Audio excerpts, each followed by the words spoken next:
So we're going to be reading Daniel chapter 7 tonight. Before we read, and I think we will read, it's a long chapter, but I think we will go ahead and read it. I'll read it. But before we do, a quick review. I shared this slide with you at the beginning when we started. And the purpose of reviewing is to see the structure of the whole book up to the point where we are tonight, to notice the purposeful, structural, topical connections between chapters. So we have the introduction, and then we have chapter 2, where Nebuchadnezzar has a dream. And in chapter 7, Daniel has a dream. That's where we are tonight. Chapter 3, God delivers the 3 men from the fiery furnace. In chapter 6, God delivers Daniel from the lion's den. So there's deliverance. And then in chapter 4, God humbles Nebuchadnezzar. Remember, he thinks he's an animal. He eats he eats grass like a cow, like an ox. And then in that's chapter 4, he's humbled and then brought back to reality. In chapter 5, Belshazzar is humbled, but he's not brought back to reality except a kind of final reality, because he is killed, actually. And he's killed by human agents. It's not like God zapped him that night. But anyway, so we can see some parallels. Now, chapter 7 of Daniel is a kind of a bridge between these two sections, 1 through 6, and then 8 through 12. And tonight we start with visions and visions. And so let us begin. Okay, I'm going to read now, and I'm reading from the New Revised Standard. Once we're finished reading, I'll ask you to share points, what you noticed as we read. Maybe your version used a different word or phrase than what I read. You might want to point those out just to help us kind of get ourselves oriented. So here we go. In the first year of King Belshazzar of Babylon, so we know that we're back to Babylon for the moment. Daniel had a dream and visions of his head as he lay in bed. Then he wrote down the dream. I, Daniel, saw in my vision by night the 4 winds of heaven stirring up the great sea. And 4 great beasts came up out of the sea, different from one another. The first was like a lion and had eagle's wings. Then, as I watched, its wings were plucked off. I'm just curious if any of your versions say, behold. Torn. Yours does? It says torn. Sorry? Torn. No, behold. At the Yeah, beginning well, of it that says it. sentence? Yeah, Yeah. so there are several beholds through here that the New Revised Standard tends to take out. So notice the beholds or something like that, right? Okay, so here we are, verse 4. The first was like a lion and had eagle's wings. Then, as I watched, its wings were plucked off, and it was lifted up from the ground and made to stand on 2 feet like a human being. And a human mind was given to it. Another beast appeared, a second one that looked like a bear. It was raised up on one side and had 3 tusks in its mouth among its teeth, and was told, arise, devour many bodies. After this, as I watched, another appeared like a leopard. The beast had 4 wings of a bird on its back and 4 heads, and dominion was given to it. After this, I saw in the visions by night a 4th beast, terrifying and dreadful and exceedingly strong. It had great iron teeth and was devouring, breaking in pieces, and stamping what was left with its feet. It was different from all the beasts that preceded it, and it had 10 horns. I was considering the horns when another horn appeared, a little one coming up among them. To make room for it, 3 of the earlier horns were plucked up by the roots. There were eyes like human eyes in this horn, and a mouth speaking arrogantly. As I watched, thrones were set in place, and an ancient one took his throne. His clothing was white as snow, and the hair of his head like pure wool. His throne was fiery flames, and its wheels were burning fire. A stream of fire issued and flowed out from his presence. 1,000 thousands served him, and 10,000 times 10,000 stood attending him. The court sat in judgment, and the books were opened. I watched then because of the noise of the arrogant words that the horn was speaking, and as I watched, the beast was put to death and its body destroyed and given over to be burned with fire.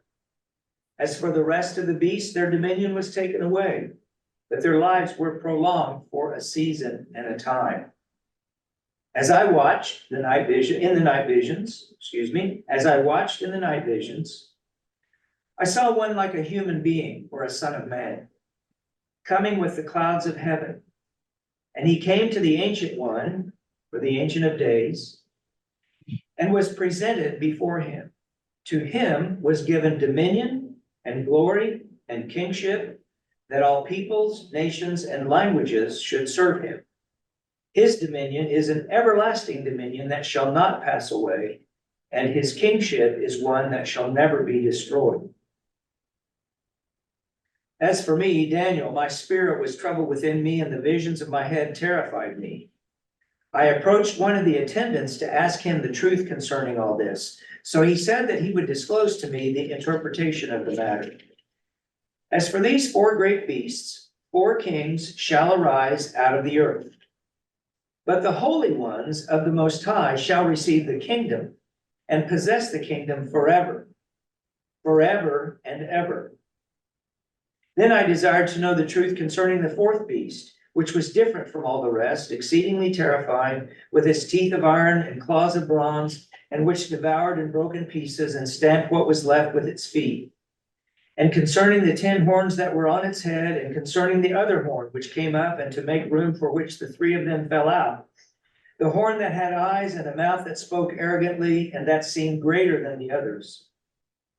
As I looked, this horn made war with the holy ones, and was prevailing over them, until the Ancient One came.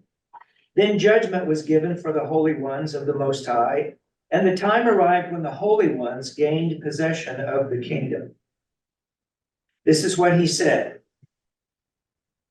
As for the 4th beast, there shall be a 4th kingdom on earth. The 4th kingdom on earth, that shall be different from all the other kingdoms. It shall devour the whole earth, and trample it down, and break it to pieces. As for the 10 horns, out of this kingdom 10 kings shall arise, and another shall arise after them. This one shall be different from the former ones, and shall put down 3 kings. He shall speak words against the Most High, shall wear out the holy ones of the Most High, and shall attempt to change the sacred seasons and the law. And they shall be given into his power for a time, 2 times, and half a time. Then the court shall sit in judgment, and his dominion shall be taken away, to be consumed and totally destroyed.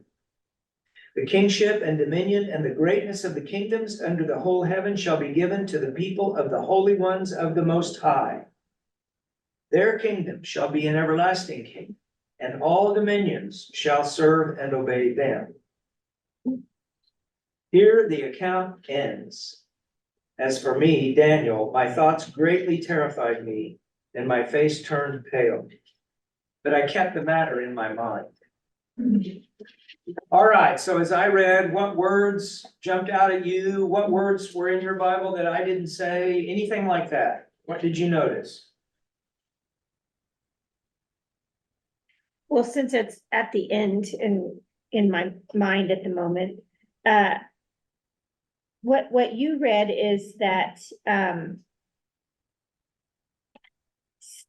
his kingdom, their kingdom will be an everlasting kingdom, and my version says his kingdom. Those 2. Okay. Yeah. they will serve and obey him, not them, Yeah, like what you read. right. Mhm. The horns is interesting. The All corn, the horns. oh, the horns, yeah, the horns, yeah, we'll have to talk about that. Which, yeah, Mhm. and that reminds me, when we were in Israel, the, the place where in northern, in Israel, they had, where they would sacrifice. And it was not to Yahweh, they had a Yahweh thing, but then this was to whoever, Mhm. but it was a place with that four horns. Uh-huh. on it. Mm. It's part of the sacrificial.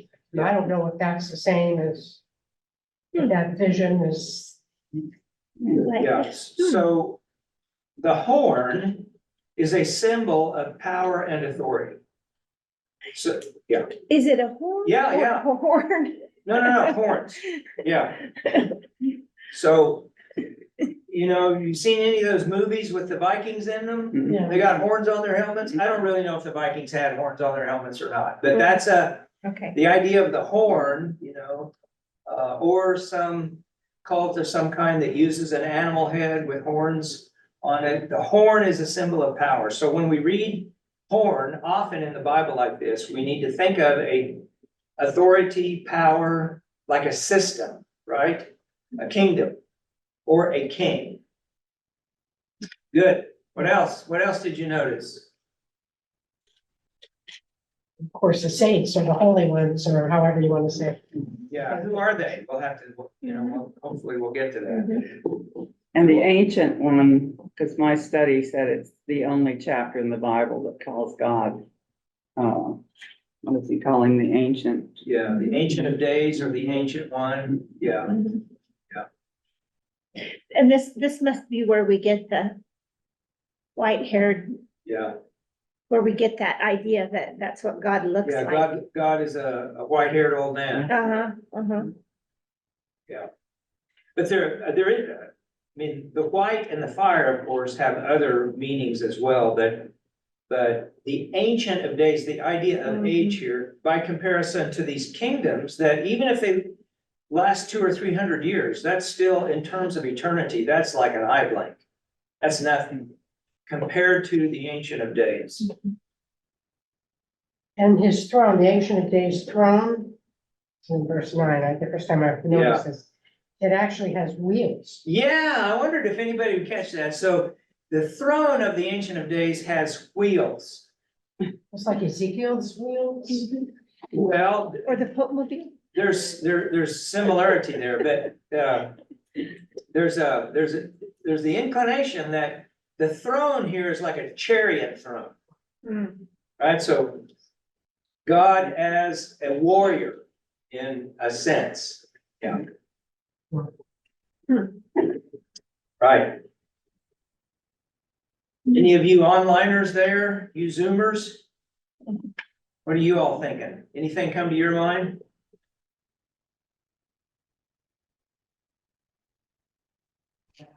Mine in verse 5 says he has 3 ribs in his mouth between its teeth. Yours is much more graphic. Yeah, I said ribs. yeah. Yeah, so what do we do with these images? Is this a case of, we'll focus on the beast here in just a second.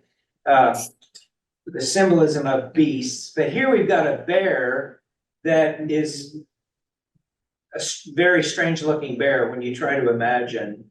What does all that mean? Does it mean the bear has eaten something and the ribs of whatever carcass that bear ate is sticking out? Or is it a case that the bear is just very strangely put together, right? Almost like a Frankenstein bear, where things don't go always where they belong, or they don't look right.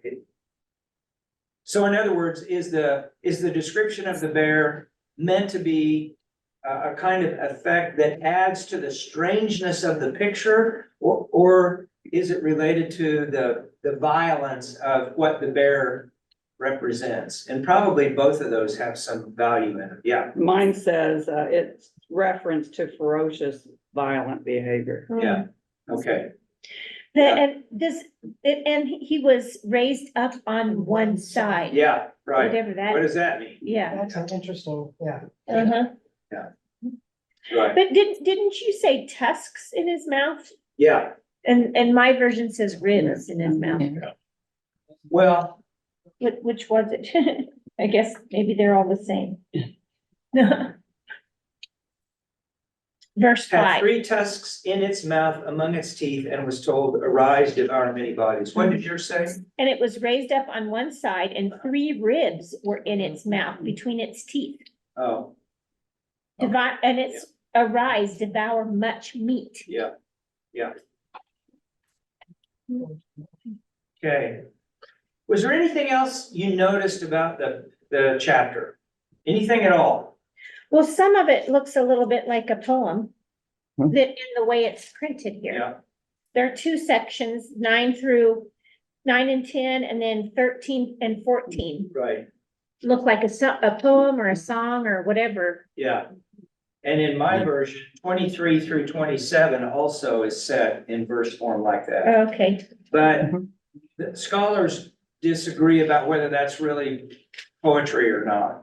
So the New Revised Standard has made that interpretive decision. It's more like poetry than regular prose. mhm, So here we think of the power of meter, of rhythm. If we could hear these words in Aramaic or Hebrew, we could get the feeling of the power of the words that kind of sound the same. They have a certain kind of emphasis. It doesn't always work out that way in English. The Common English Bible, I think, does a good job of capturing some of that rhythm and meter. May not always be the most literal translation, but it does a good job of sort of giving you the emotional tone and that kind of additional characteristic. Well, the other thing that's so interesting is that he gets his dream interpreted in the dream, Right. which is unusual for Daniel. I mean, normally somehow he just kind of. Yeah, yeah. So this is a feature of apocalyptic writing. So we have the literary characteristic that we're now reading. And so the rest of Daniel is going to have a lot of apocalyptic writing in it. Now, other prophets also have apocalyptic writing. In the book of Isaiah, for example, chapters 24 through 27, if I remember correctly, are apocalyptic. So apocalyptic gets mixed in with prophetic, but apocalyptic really points to final things, big cosmic, God's ultimate victory. And so, Daniel, the book, and Daniel, the writer, I guess, the visionary, is taking us in the direction of now we've been looking at these historical circumstances. Now we're going to look at God's final victory, really, and what it means, what it entails. And then how should people live, God's people, in light of what God will do finally, ultimately, but not right now or tomorrow or next week. Can I Yeah. add one thing? Yeah, sure. The bear, mhm. the way it's written, it is raised up on its side. It is, to me, it's a scene of a meal. He is reclined, he's got ribs coming out of his mouth. Okay. He's Okay, on one elbow, and Yeah. he's just gorged himself Yeah. at the expense of someone else. Right. Yeah, I think that fits, especially with the devouring that's mentioned here. Yeah. well, and at the it says arise, Yeah, like, right. so, yeah. That he might be reclining, it's a good point. Okay, did you notice any repetition? Yeah, I was going to refer to Daniel's state of mind in verse 15 and at the very end as well. He's troubled. Yeah. He's terrified. He's pale. Yeah, Mhm, yeah. mhm. Yeah, so this is like watching a scary movie. Mm. Yeah, But it's out of character for him from the rest of the book. right. Mm. Yeah. That's right. So in terms of the timeline, because we've at least a couple of chapters back, Belshazzar is dead. Yeah, And then we have 2 kings after that. yeah, And then here we are back to that period. right. So like, are we to read chapter 7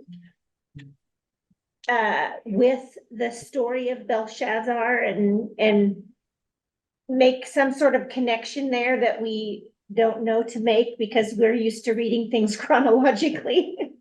Right, well, I think that question basically takes us into the point about the 4 beasts. So the answer is yes. So now we're gonna back up, and the rest of the book of Daniel is about these 4 nations, or these 4 empires. And the 2 most important of the 4 empires are Babylon, so Belshazzar, and see, Nebuchadnezzar, he kind of gets a pass here. It's like God, in a way, blesses Nebuchadnezzar and affirms his kingship in a way, not Belshazzar. So starting with Belshazzar is really the kind of direct competition, confrontation between God and God's people and these beasts, these foreign oppressive powers.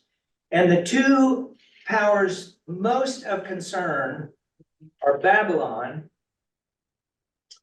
and the Seleucid kingdom, Antiochus Epiphanes, or the 4th, Antiochus the 4th, okay?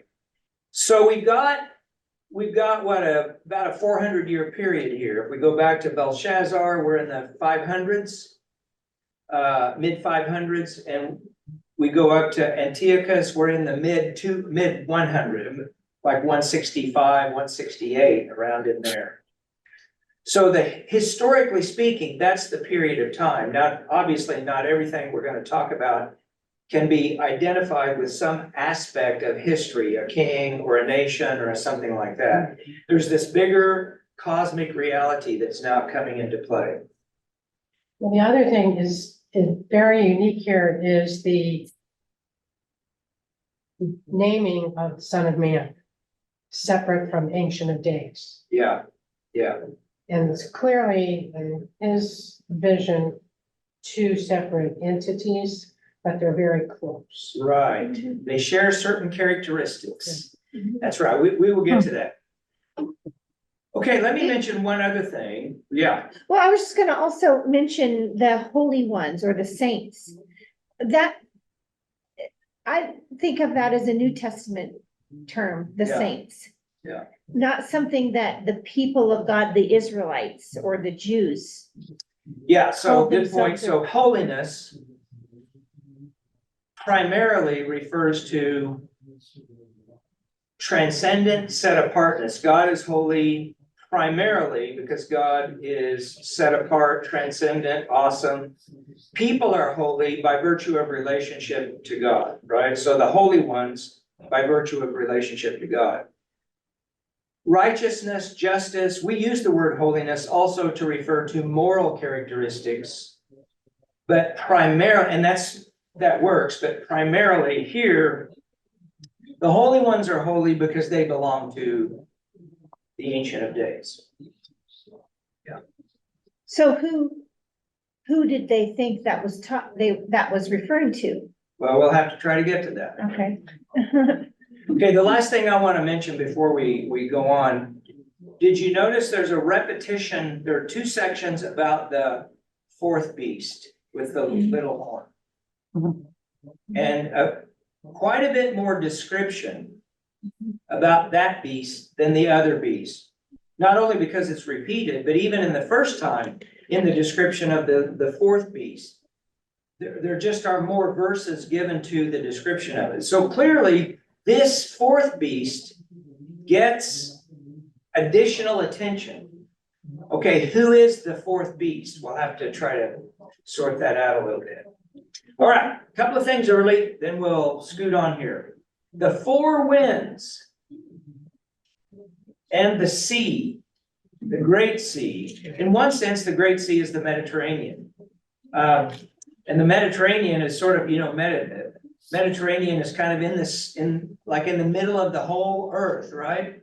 It's kind of, it can be thought that way. So the Great Sea, but here, the sea refers to the deep, the abyss, chaos. You can think back to Genesis 1 with the Spirit of God hovering over the waters, and God speaks and brings order to creation. And so the sea, often in the Old Testament, think of Leviathan.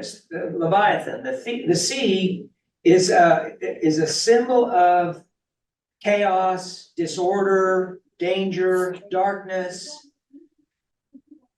I don't know about you, but when I go swimming in the pond, I'm not sure I like those creepy crawly things around my feet, right? So there's something just kind of creepy. And if you get in big water with the big monsters, sea monsters. So there's the Great Sea and the four winds coming from every point of the compass, you might say. So we start off with this kind of comprehensive picture. It's not a detailed description, but those references, the four winds, the Great Sea, we really are talking about something cosmic. We're not just talking about this little spot of Earth, this little period of time. Now, I'm for this session, I'm following mostly John Goldingay because of the commentaries that I'm looking at that I have access to. His is by far the most detailed and really almost, I'd say, encyclopedic. And so a lot of the points that I'm making tonight, I'm getting from him, and this is one of them. When we think about the description of the four beasts, this vision is not idiosyncratic to Daniel. In other words, he's using images that were actually known and used in the way that he's using them. And this is both inside the people of Israel and outside to some degree. The Babylonian flood story, the Enuma Elish, is an example where you find pictures of chaos, somewhat like we find with the winds and the sea and the beasts, the monsters. Okay, so I'm going to jump ahead a little bit, just to make one reference. So we're going to contrast the four beasts to the one like a son of man or the human being, right? We're contrasting here. And that's on purpose in Daniel 7.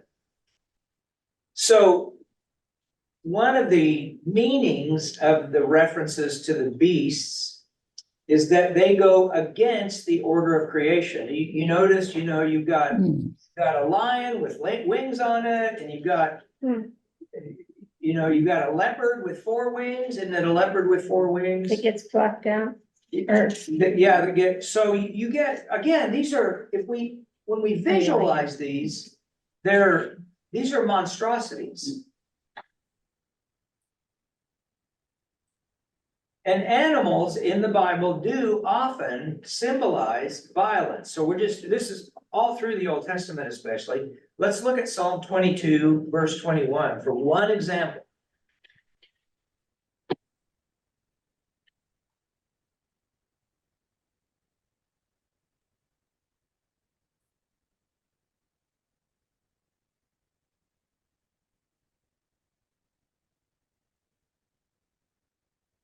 Save me from the mouth of the lion, from the horns of the wild oxen, you have rescued me. Now we can imagine here that the psalmist is not speaking literally so much as he is using animals, wild animals, as symbols for danger, violence, trouble, threat. And when we see these beasts, we need to think of human kingdoms that are violent and dangerous, not according to God's creating order. Yeah. Somebody gonna say something? Okay, yeah, and I've already mentioned the sea, and we won't go to Psalm 74, but again, an example of the sea as chaos, as the abyss. Now, the fourth beast description, let's slow down and look there a little bit, just, you know, out loud, what do you see in the description of this fourth beast? Iron teeth, Okay, The horns, yep, Much more menacing than the other three. right, Yeah, just frightening and dreadful and strong. right, 2 times it says it was different from all the other beasts before it, yeah. or at least twice. Now here, this will become clearer as we go further into these chapters, especially in chapters 8 and 9, we'll see this. Like in chapter 8, it makes a reference to the king of Greece.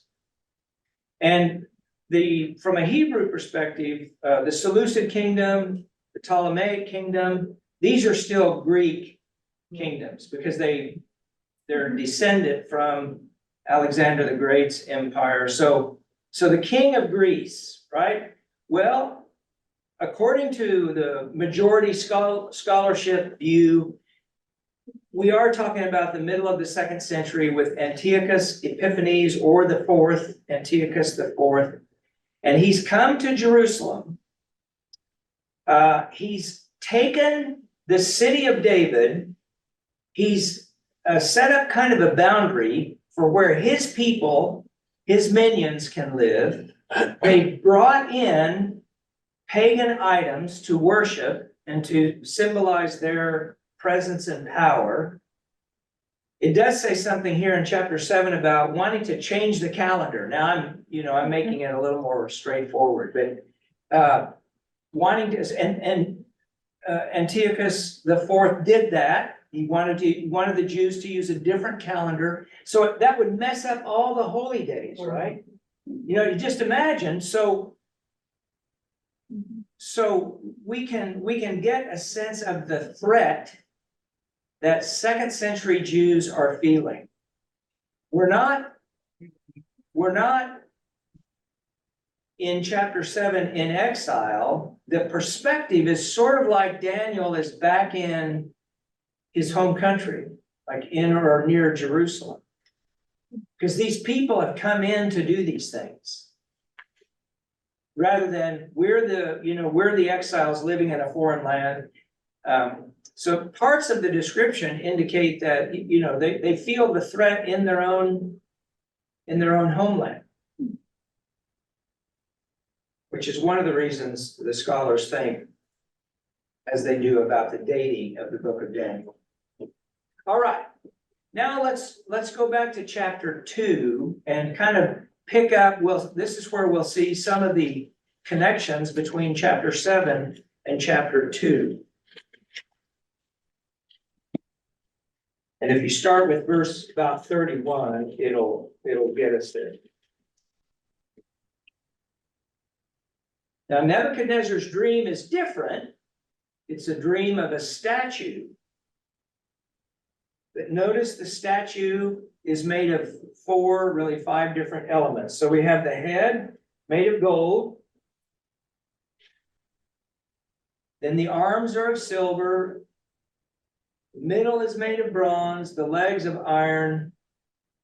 Feet are partly iron and partly clay. So we get a description of 4 aspects of this statue. And then in the interpretation, Daniel tells Nebuchadnezzar, well, really, you're the head of gold, So Nebuchadnezzar comes out looking good compared to the others. But then there are these other kingdoms that will follow. So Daniel 7 is going back and picking up that idea of 4 kingdoms.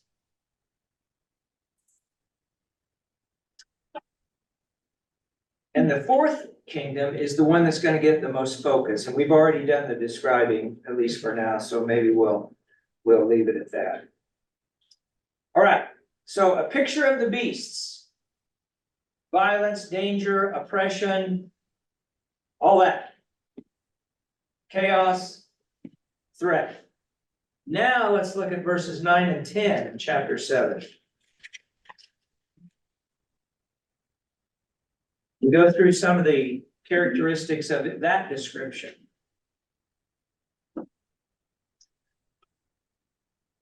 The wheels were mentioned earlier, so we kind of have a sense about that.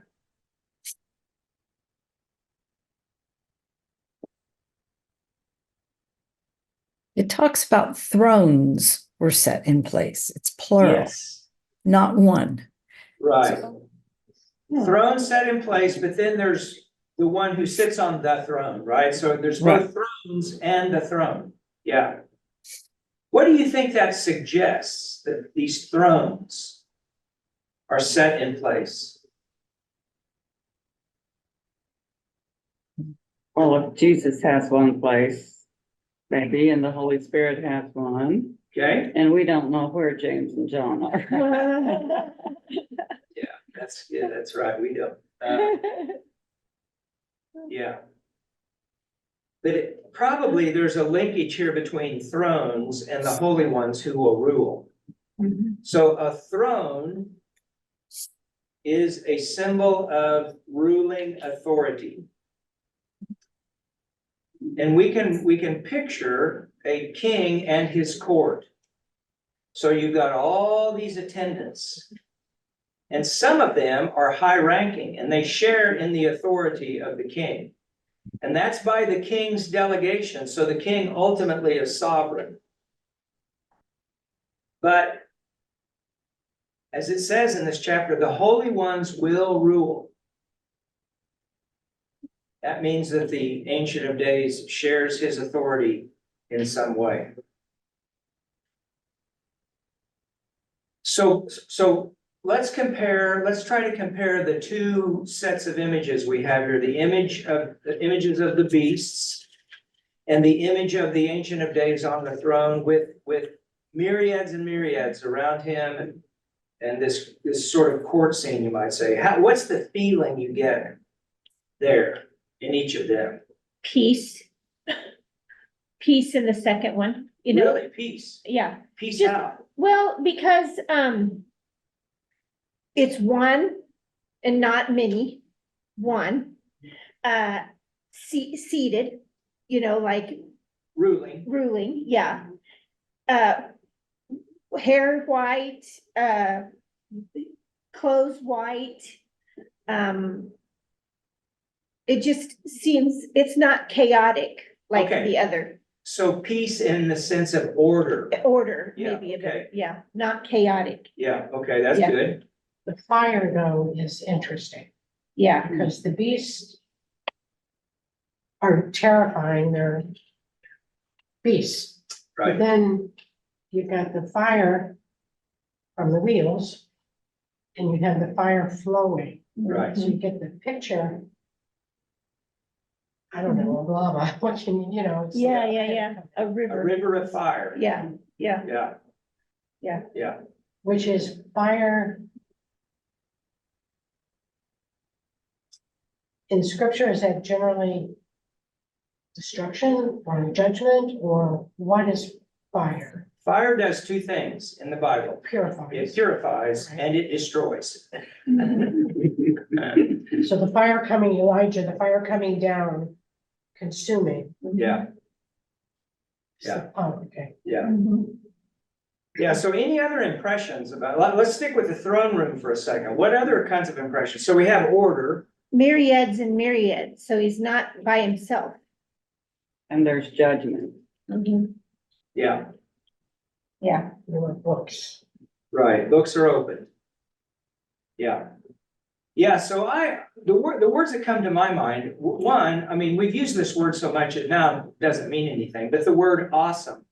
And really in the way that word is meant, awesome. Like if you were to walk into the presence of, well, we Americans, we probably wouldn't feel this way, but you know, when you walk into the presence of the king or the queen, and we walked into the presence of Queen Elizabeth when she was in her prime, It wouldn't have been the same as this, but we'd still get a little hint with the, you gotta do everything just right, and you don't mess around here, so truly awesome, and the colors, the brightness, like, do I have to shield my eyes because the white is so dazzling bright?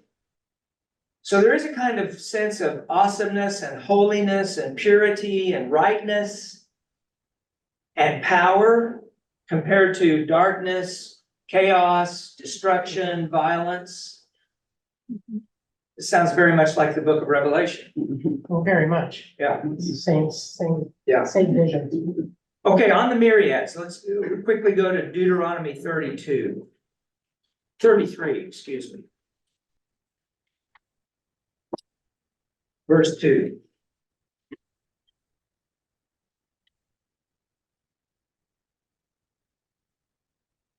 He said, "The Lord came from Sinai and dawned from Seir upon us. He shone forth from Mount Paran. With him were myriads of holy ones. At his right hand, at his right, a host of his own."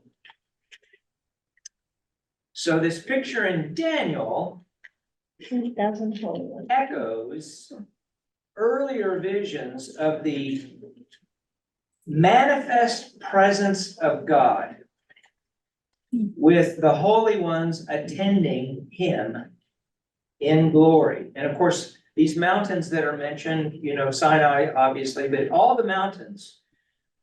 A mountain is, a high place is a holy place. People would go up on high places to worship, and that was true for the Jews as well. Jerusalem, the temple is built on a mountain.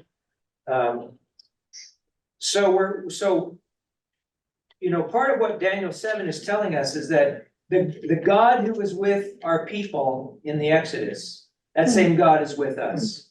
With all of his glory, with all of his power, with all of his sovereignty, with all of his holy ones who do his bidding.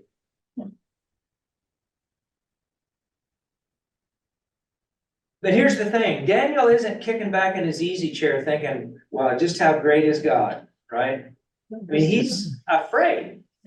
Yeah. So we don't want to lose the angle of God's powerful presence, and there is a kind of danger to God if we don't humble ourselves. If we want to rise up like Belshazzar does and show off and say we're great, we don't really need God, then God is a threat to us.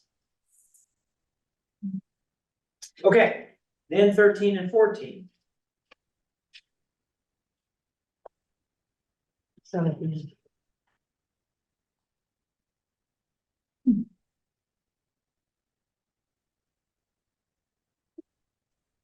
So, one like a human being or son of man, a clear contrast with the beast, not beastly, not violent in that sense, powerful, ruling, authority, all that, but not beastly.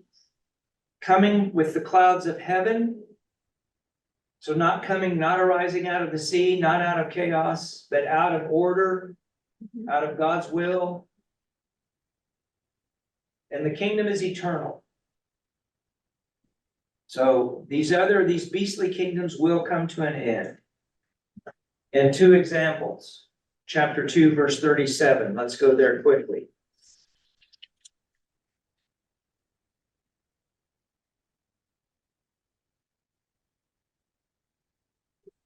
Okay, this is about Nebuchadnezzar. He is given a kingdom. Right? He's given a kingdom. He didn't take it, he was given a kingdom. And then 5:19. So in other words, Nebuchadnezzar rules by virtue of the power of God, Yahweh, the Lord. Then 5:19.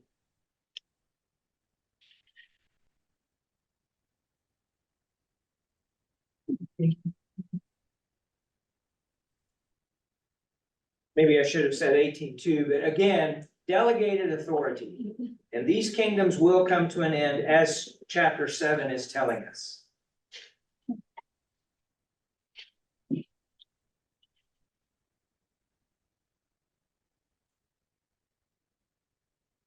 Okay, So Yeah. Steve, and then timeline wise, like when this was written or told or whatever, and they're referring to these four kingdoms, they already know that three of them have not survived, right, right? right, Okay. yeah. Yeah, It's like saying this fourth one seems to be worse than all the rest is going to end just like they did. Yeah. Sort of. that's exactly right, yeah. Mhm. And the fact that they know these other three kingdoms did come to an end, so powerful Nebuchadnezzar, Mhm. you know? Babylon lasted about one more generation after Nebuchadnezzar.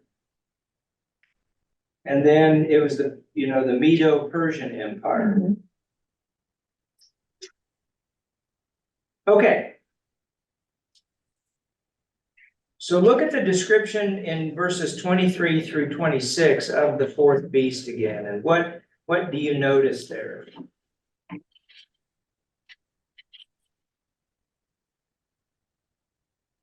Seems much more powerful than the other Yeah, beasts, the other kingdoms. right. And maybe longer. I mean, 10 kings. Yeah, so this is a good point. So what do we do? What do we do with numbers like 10? So 10 is one of those numbers that indicates fullness or comprehensiveness. So we don't make too much of trying to figure out, well, how long a period are we It's not talking more. about here? Because it's not really about how long a period, it's more about however long that period is, Mhm. it will reach its fullness and then it will stop. Is the beast referred to here in this section the same one as in verse 11? Where the beast is put to death and his body destroyed and given over to fire? Yes. Yep, that's what's gonna happen. But the saints, the beast has the saints for some time. Right. Right, yeah, we gotta get to those numbers, right? A time, Yeah. 10 times, and a half a time. Mhm. Yeah, we'll get there. Okay, who gets the kingdom in the end? Verse 27. The Saints, the people of the saints of the highest one. Right, of the Most High, El Elyon, right? The people of the saints of the Most High. Not the saints. That's kind of a weird way of saying it, isn't it? It is.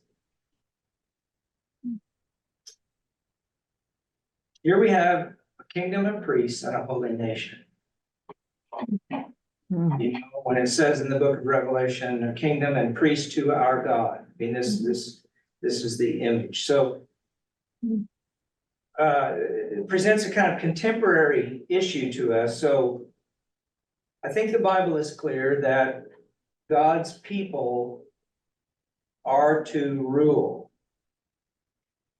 But the ruling doesn't look like conventional rulership, number one, and number two, we don't really rule in this world, right? We're talking about the end of all time, the end of things, when God brings to pass everything he intends, we will rule, just like this vision, I think, says, we will rule in God's eternal kingdom. Now, some people take this to mean, no, Christians should be in charge right now. Right? And there are, I'm just, in this moment, I'm blanking on the terms of reference.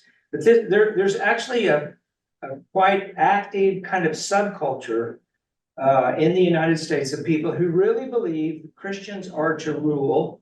America is truly a Christian nation. Christians should rule, and that means let's get the power, right? And we'll get the power however we can. And then they kind of split up about how far they're willing to go with getting the power. I mean, one term, this isn't the one I'm trying to think of, but theocracy, where God is the power, but again, God gives that power to the saints to rule. So The only thing I'm trying to say now is that people read the Bible, for example, the book of Daniel, and they see, no, we're really supposed to be in charge. We are the saints and we should be in charge. And they get ideas about it from places like this, like verse 27. Is this reflecting back on Genesis 1:28, where God gives man the rule? I mean, it's like, it's finally here. What God intended is now done.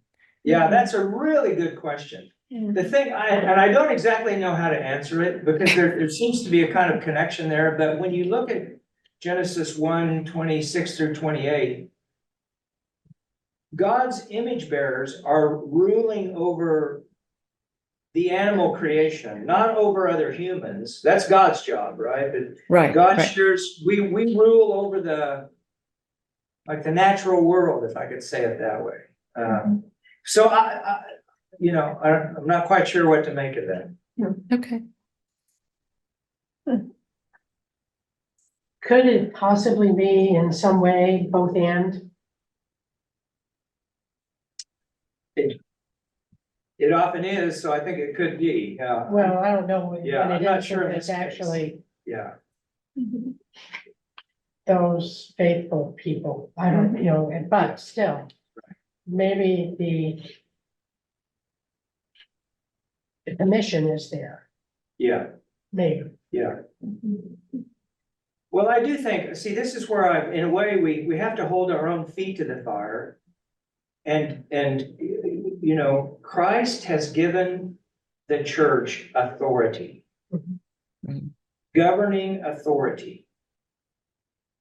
But we use that authority the way Christ does, right? That's the key condition. But we can't back away. So, how then do we exercise our authority? It's not by pushing people around. But we still have authority that we're supposed to exercise. I think of the binding and loosing, like that kind of authority. We have the authority to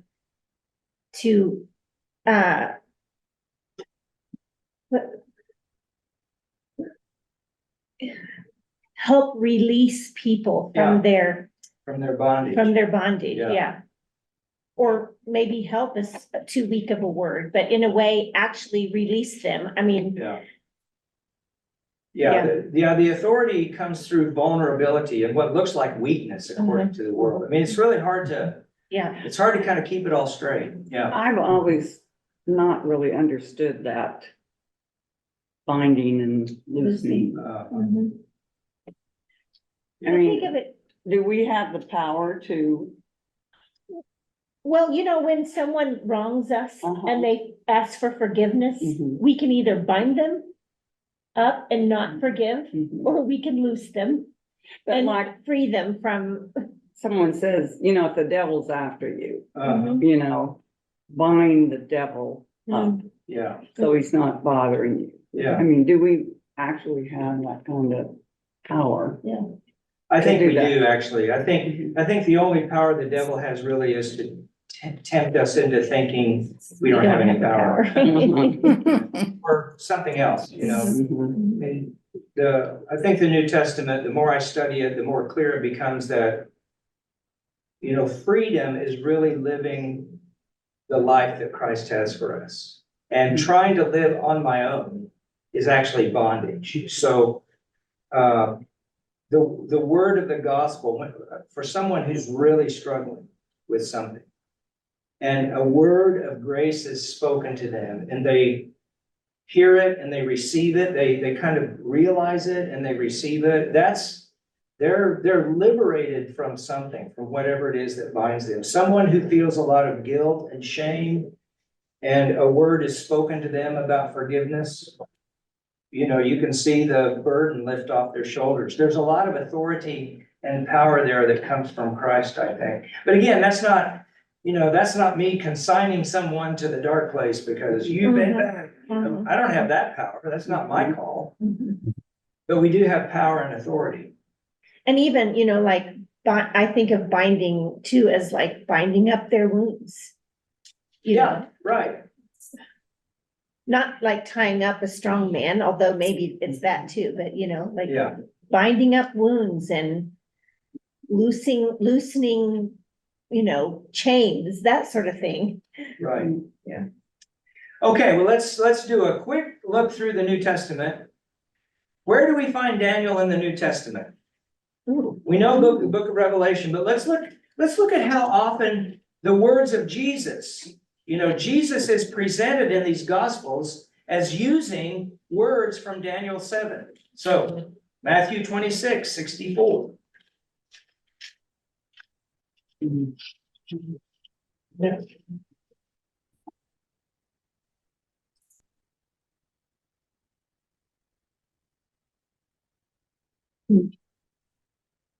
Here he's, you know, standing in front of the high priest, Mhm. who knows this scripture, by the way. Well, I'm assuming he does. If he got a good theological education, he Well, would. it says you have said it yourself. Yeah, right. From now on, you will see the Son of Man seated at the right hand of power and coming on the clouds of heaven. Mark 12:26.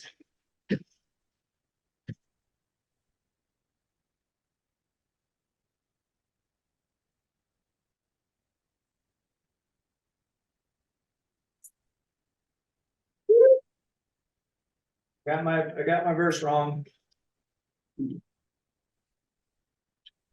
Okay, it's in there somewhere.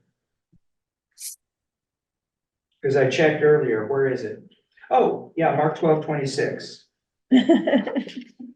I hate it when I do this. Okay, we'll move on. I know it's in there somewhere because I looked. 14:62.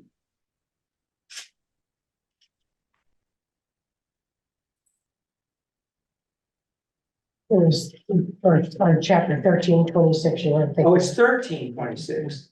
12:26, sorry, yeah, 13, in the little apocalypse. there. Oh, and then they will see the Son of Man coming in. Yeah, clouds. 13:26, thank you for catching that. And now 14:62, Luke, what, Mark, Mark 14:62. it's repeated.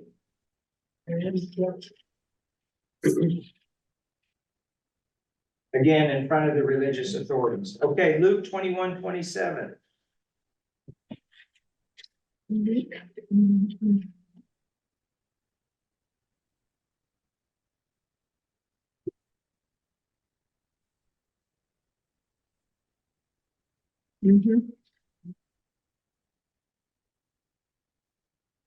Son of Man coming in a cloud. Right, with power and great glory, okay. So So several times, yes, always Does in the your mouth. Bible say that they think that the fourth beast is the Antichrist? That's what mine implies. I don't have notes in this Bible, so,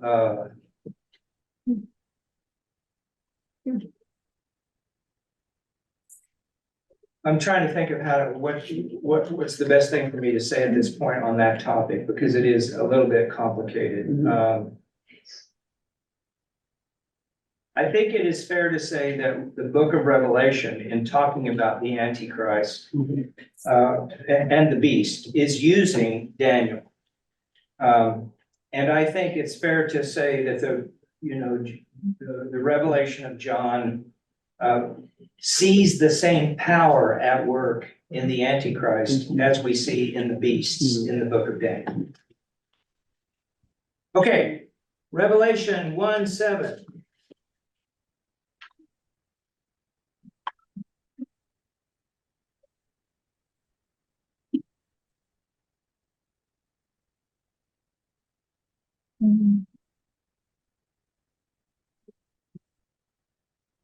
This isn't, it's not a word for word, but it's alluding to what we read in Daniel 7. Now, we're gonna go to the throne room, so Revelation 4:2-8.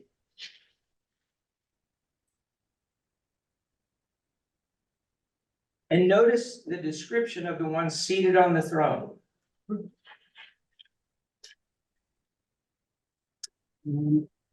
Revelation 4, 2 through 8.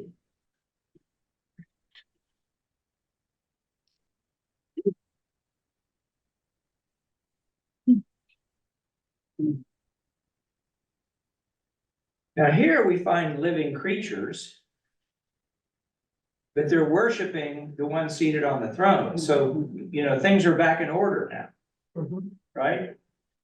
But there is a, you know, the beasts in Daniel and the four living creatures in Revelation, there's a purposeful kind of taking this image and recasting it according to the theological purpose we have in the book of Revelation.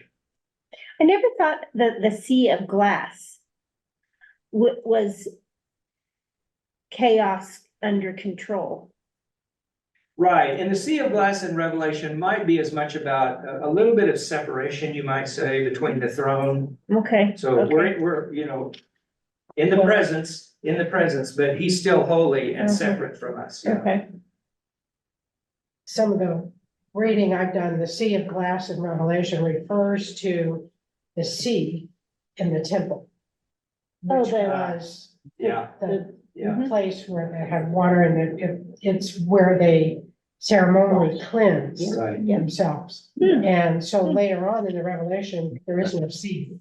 yeah, Hmm. You don't need it. I mean, Right. Mhm. you're in the presence In of the God, with you don't need cleanse, you don't need to go through the ritual. Oh, interesting. Mhm. Cool. okay. Revelation 5:11. I heard the voice of many angels surrounding the throne, the living creatures, the elders, myriads and thousands of thousands. Thousands and thousands. There they are. And then chapter 7, verse 1, I know we're out of time. Mhm. And here we have the four winds being held back. So the book of Daniel and the book of Ezekiel play proportionally larger roles in Revelation. It's apocalyptic literature, but we're seeing these images as a way of, you know, the writer of Revelation clearly sees a connection to the work of God then and the work of God now in terms of when Revelation is being written in vision. Okay, any takeaways, any thoughts?